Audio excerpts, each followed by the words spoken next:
한 가정이 무너지는 가장 쉬운 방법이 무엇인지 아십니까? 그것은 갑작스러운 빈곤도 아니고 누군가의 불치병도 아닙니다. 바로 수중에 돈은 있지만 그 돈에 대해 아무것도 명확히 해두지 않은 침묵입니다.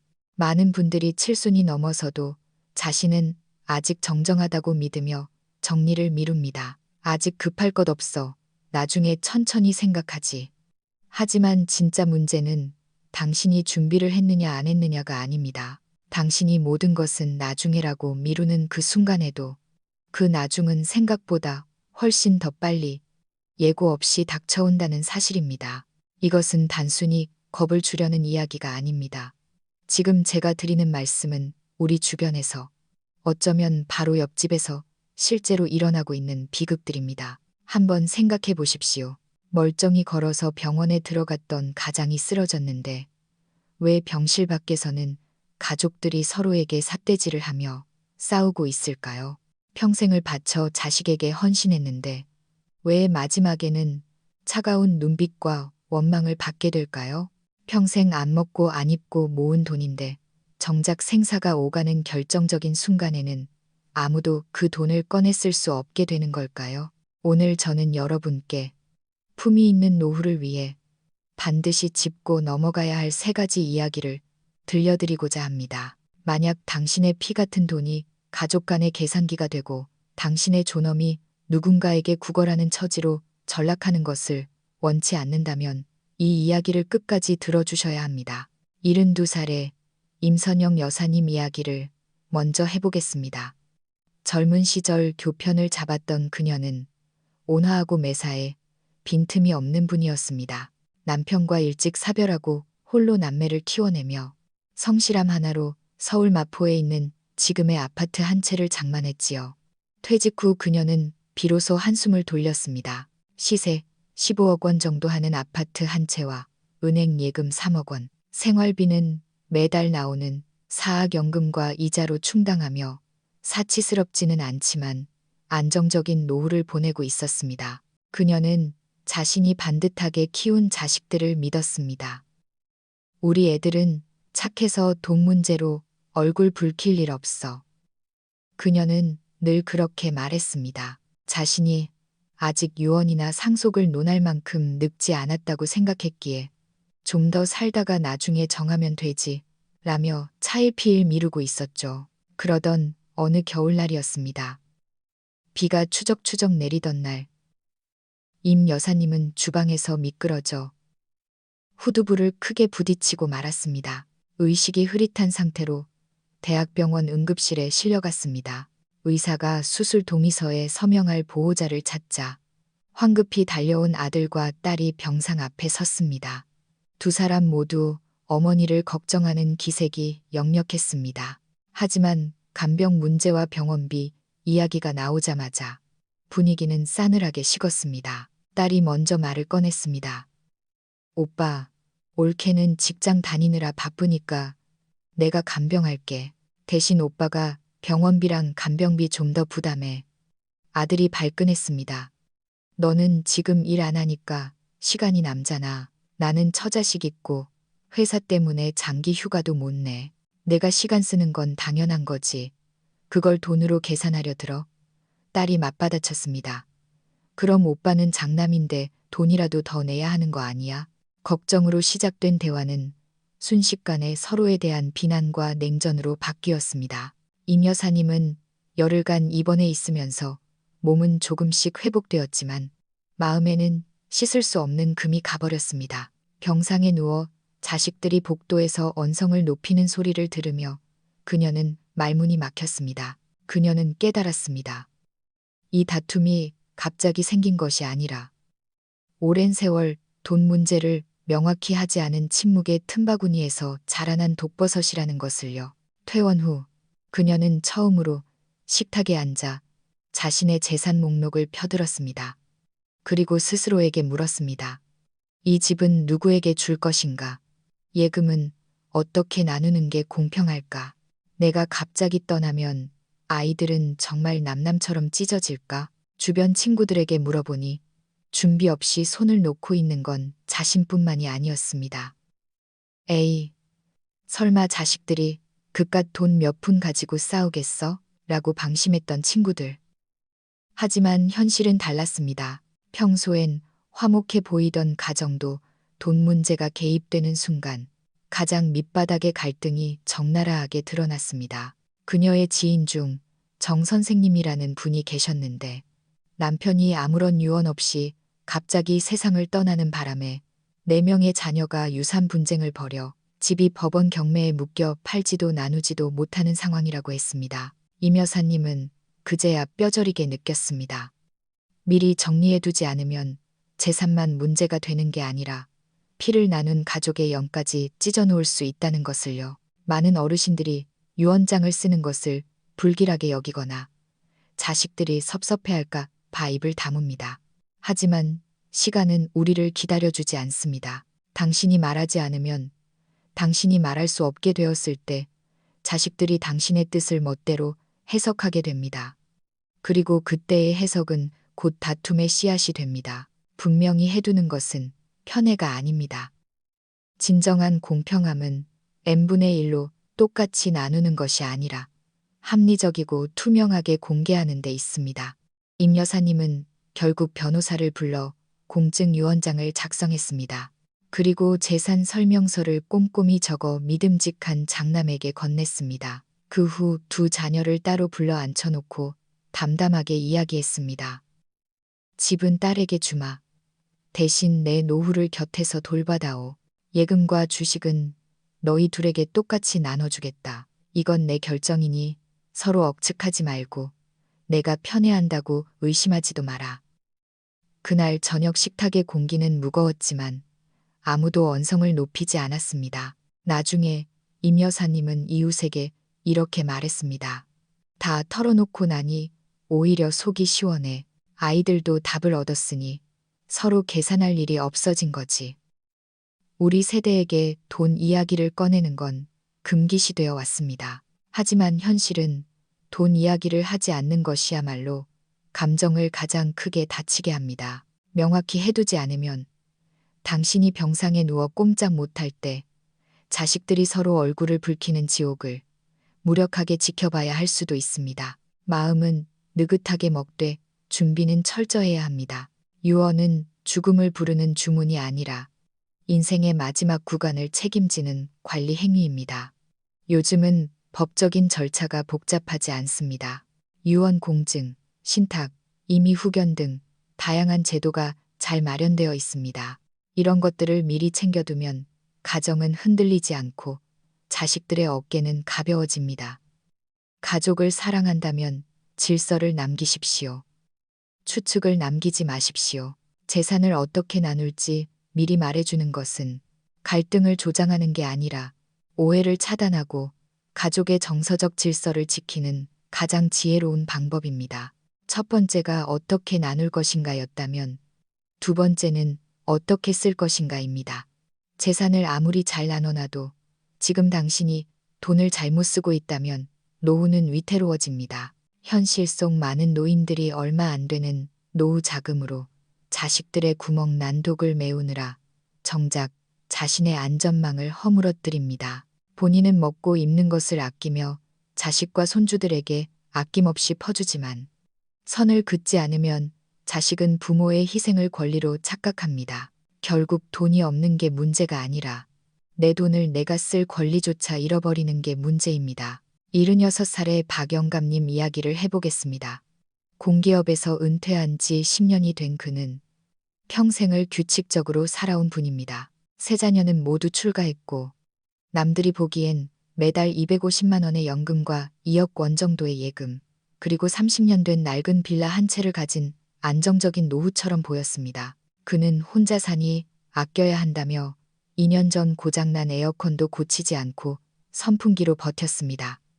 그런데 박 영감님은 매달 80만 원씩 둘째 아들에게 송금을 하고 있었습니다. 처음에는 장사가 어렵다 하여 한두 번 도와준 것이 어느새 매달 보내는 월급처럼 굳어버렸습니다. 둘째 아들은 다니던 회사를 그만두고 아내와 함께 작은 치킨집을 열었지만 코로나 이후로 수입이 불안정해졌습니다. 며느리마저 육아 때문에 일을 쉬게 되자 박 영감님은 생각했습니다. 아비인 내가 도와야지. 저 어린 것들이 무슨 죄가 있나. 하지만 이 도움에는 기한도 원칙도 없었습니다. 처음엔 고맙다던 전화가 문자로 바뀌었고 나중에는 그 문자조차 오지 않았습니다. 월말에 입금이 늦어지면 아버지, 이번 달은 깜빡하셨어요. 라는 전화가 먼저 걸려왔습니다. 그 말이 가시처럼 박혔지만 박 영감님은 혹시라도 싫은 소리를 했다가 자식과 멀어질까봐 속만 끓였습니다. 어느 날 새벽 위경련으로 응급실에 실려간 박 영감님은 위출혈 진단을 받고 입원을 해야 했습니다. 병실이 부족해 하루 40만 원짜리 상급 병실을 써야 하는 상황. 입원 수속을 밟으려는데 통장 잔고가 텅 비어 있었습니다. 생활비 통장은 이미 바닥났고 정기 예금은 묶여 있어 당장 깰 수가 없었죠. 다급히 장남에게 전화를 걸었습니다. 사정을 들은 장남은 한동안 침묵하더니 말했습니다. 아버지, 연금도 있고 돈 있으시잖아요.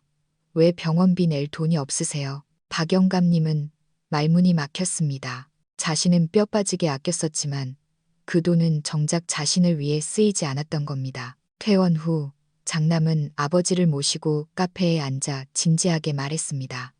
아버지, 우리가 불효하려는 게 아니에요. 아버지가 지금 자신을 대하는 방식이 틀렸어요. 둘째한테 매달 보내는 그 돈. 걔는 이제 그걸 당연한 제 몫이라고 생각해요. 아버지가 계속 그렇게 하시면 아버지 노후만 힘들어지는 게 아니라 동생도 평생 자립 못해요.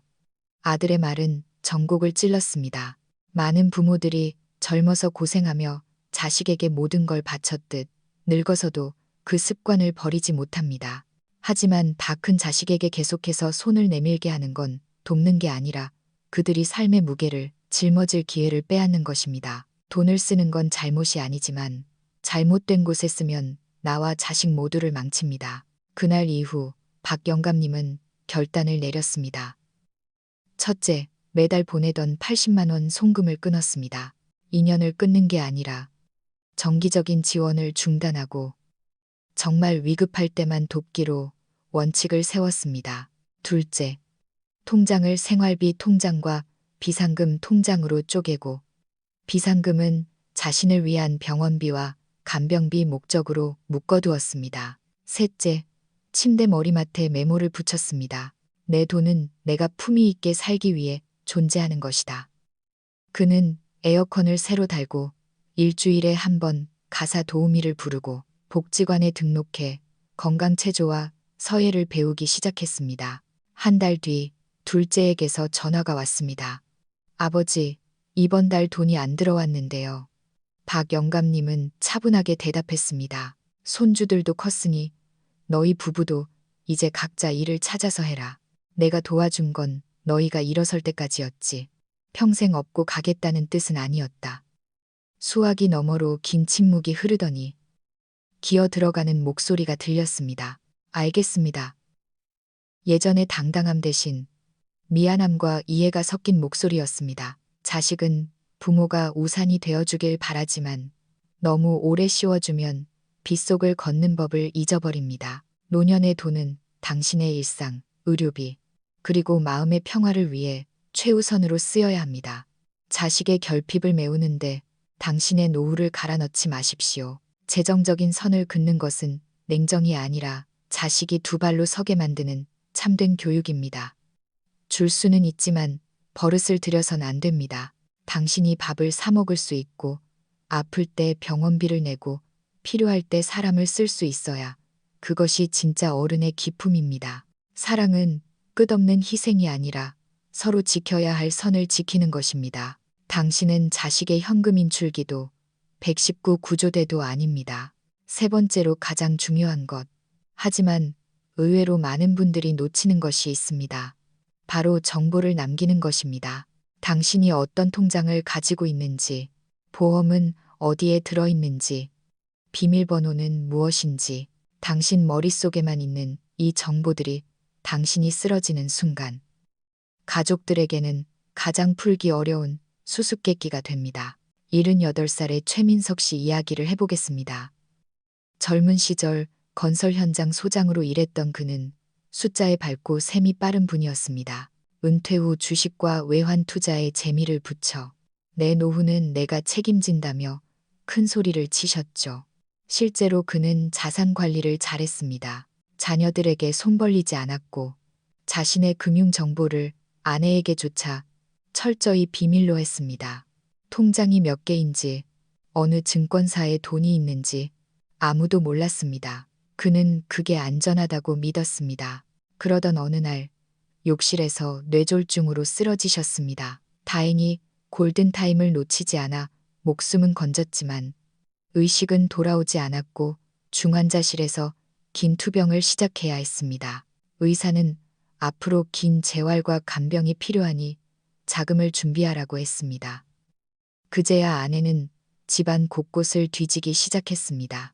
서랍, 장롱, 금고를 다 뒤져 낡은 통장 몇 개는 찾았지만 정작 중요한 카드나 증권 계좌 정보는 어디에도 없었습니다. 자녀들이 아버지가 든 보험사가 어디예요? 라고 물어도 아내는 고개를 저었고 예금은 어디 은행이에요? 라고 물어도 아는 게 없었습니다. 결국 자식들은 아버지의 옛 수첩을 뒤져가며 금융기관마다 전화를 돌리고 팩스를 보내고 복잡한 서류를 떼러 다녀야 했습니다. 개인정보 보호 때문에 본인이 아니면 계좌 유무조차 확인해주지 않는 곳이 태반이었습니다. 어렵게 연락이 닿은 옛 직장 동료가 말했습니다. 최 소장, 요즘 달러 투자해서 재미 좀 봤다던데 아마 인터넷 뱅킹으로 할 거야. 하지만 스마트폰 잠금 패턴도 공인인증서, 비밀번호도 모르는 상황에서 그 돈은 그림의 떡이었습니다. 병원비는 눈덩이처럼 불어나는데 만기가 된 적금은 찾지도 못하고 이자는 허공으로 날아갔습니다. 장남은 병원 복도에서 한숨을 내쉬었습니다. 아버지는 너무 똑똑하셔서 탈이에요.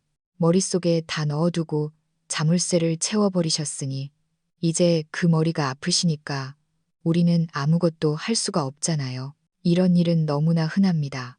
많은 어르신들이 가족에게조차 재산을 숨기려 합니다. 알면 달라고 할까봐 혹은 무시당할까 봐 겁을 냅니다. 하지만 진짜 무서운 건 당신이 갑자기 말을 못하게 되었을 때 당신을 살릴 돈을 아무도 꺼내지 못한다는 사실입니다. 비밀을 무덤까지 가져가는 게 능사가 아닙니다. 모든 사람에게 떠벌릴 필요는 없지만 결정적인 순간에 접근할 수 있는 비상 열쇠는 남겨둬야 합니다. 믿을 수 있는 한 사람, 혹은 변호사에게, 아니면 집안 깊숙한 금고 속에라도 자산 지도를 남겨야 합니다. 이웃에 사는 황 여사님은 아주 현명한 방법을 택했습니다. 올해 74신 그녀는 A사 용지 2장에 자신의 자산 내역을 깔끔하게 정리해 봉투에 넣고 밀봉했습니다. 그리고 가장 침착하고 이성적인 막내 아들에게 그 봉투를 맡겼습니다. 이건 내가 위급해지거나 세상을 떠나면 그때 열어보거라. 그 안에는 거래하는 은행 이름, 계좌의 성격 생활비, 비상금, 적금, 연결된 자동이체 항목, 보험 증권번호와 콜센터 전화번호, 심지어 집문서의 위치와 자신이 원하는 연명 치료 거부 의사까지 적혀 있었습니다. 황 여사님이 갑작스런 수술로 입원했을 때 막내는 그 봉투를 열어 어머니의 지시대로 병원비를 결제하고 보험금을 청구했습니다. 형제들끼리 우왕좌왕할 일도 돈 문제로 다툴 일도 없었습니다. 황 여사님은 퇴원 후 이렇게 말했습니다. 내가 정신 온전할 때 정해놔야지. 안 그러면 내 짐을 자식들이 떠안게 되잖아. 그게 진짜 자식을 위하는 길이야. 여러분, 비밀을 지키는 것과 정보를 묻어버리는 것은 다릅니다. 당신의 평생 땀방울이 담긴 자산이 비밀번호 하나 때문에 무용지물이 되어서야 되겠습니까? 가족들이 병원비를 마련하느라 집안을 뒤지고 다니게 만들지 마십시오. 당신은 자식들에게 수수께끼를 남기기 위해 산 게 아닙니다. 정리하겠습니다. 노후의 존엄을 지키는 3가지 기둥. 첫째, 재산 분배는 미리 명확히 하십시오. 공평함은 투명함에서 나옵니다. 둘째, 돈 쓰는 원칙을 세우십시오. 자식에게 퍼주다가 내 존엄까지 잃지 마십시오. 셋째, 금융 정보를 기록으로 남기십시오. 나만 알고 있으면 되라는 생각은 위험합니다. 이 세 가지는 남을 위한 것이 아닙니다. 바로 당신 자신을 위한 안전장치입니다. 미리 준비할수록 당신은 남은 생을 주도적으로 살 수 있습니다. 반대로 입을 다물고 결정을 미루면 결국 남이 당신의 인생을 결정하게 됩니다. 그때의 결정은 당신이 원하던 모습이 아닐지도 모릅니다. 늙어가는 것을 무기력하게 받아들이지 마십시오. 진정한 노후의 힘은 통장 잔고가 아니라 내 삶의 마지막까지 내 의지대로 통제할 수 있다는 확신에서 나옵니다. 재산 분배, 소비 원칙, 정보 공유, 이 사소해 보이는 세 가지가 준비되지 않으면 아무리 많은 재산도 가정의 불화로 이어질 수 있습니다. 자식이 아무리 효자라 해도 돈 앞에서의 갈등과 병간호의 피로 앞에서는 무너질 수 있습니다. 설마 우리 애들이 하지 마십시오. 준비된 가정만이 평화를 누릴 자격이 있습니다. 여러분은 자녀들에게 무엇을 남기고 싶으십니까? 서로를 의심하는 혼란입니까? 아니면 정돈된 질서입니까? 사랑한다면 질서를 남겨주세요. 그것이 당신이 할 수 있는 마지막이자 최고의 배려입니다. 혹시 이 영상을 보시면서 떠오르는 얼굴이 있으신가요? 아니면 지금 당신의 이야기처럼 들리시나요? 여러분은 노후 자산 관리 어떻게 준비하고 계신가요? 미리 털어놓고 의논하는 편이 좋다고 생각하시나요? 아니면 끝까지 쥐고 있는 게 낫다고 보시나요? 여러분의 솔직한 생각과 경험을 댓글로 남겨주세요. 함께 이야기 나누면서 지혜를 모아봤으면 좋겠습니다. 오늘 이야기가 도움이 되셨다면 주변의 소중한 분들에게 공유해주세요. 어쩌면 이 영상 하나가 한 가정의 미래를 바꿀 수도 있습니다. 구독과 좋아요는 더 좋은 이야기를 만드는 힘이 됩니다. 그럼 댓글창에서 뵙겠습니다. 감사합니다.